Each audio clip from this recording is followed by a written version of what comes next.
Dinas Pangan Kabupaten Aceh Barat memberikan apresiasi terhadap langkah Perum Bulog Melabuh yang menggelar operasi pasar beras stabilisasi pasokan dan harga pangan (SPHP) sepanjang bulan Agustus 2025. Kegiatan ini dinilai efektif untuk menjaga kestabilan harga beras di pasar dan mencegah lonjakan signifikan yang dapat membebani masyarakat. Kepala Dinas Pangan Aceh Barat Kamar Lisnur mengatakan bahwa upaya Bulog tersebut sejalan dengan program pemerintah daerah dalam memastikan ketersediaan pangan dengan harga yang terjangkau.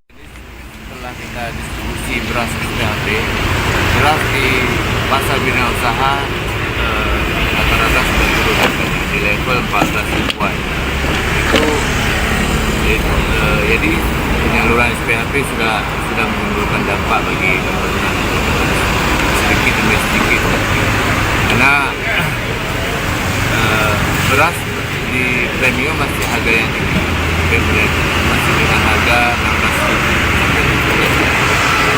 sampai di toko-toko yang menjual beras. Ia juga menambahkan, operasi pasar tidak hanya berdampak pada stabilisasi harga, tetapi juga memberikan rasa aman bagi masyarakat karena pasokan beras tetap terjaga. Operasi pasar beras SPHP ini sangat membantu masyarakat, terutama di tengah fluktuasi harga pangan. Dinas Pangan berharap kegiatan ini dapat terus dilaksanakan secara berkelanjutan, terutama menjelang momen-momen yang biasanya memicu kenaikan harga, terutama di hari besar keagamaan dan pergantian musim tanam. Reporter RRI Melabuh, Arif Rizalul melaporkan.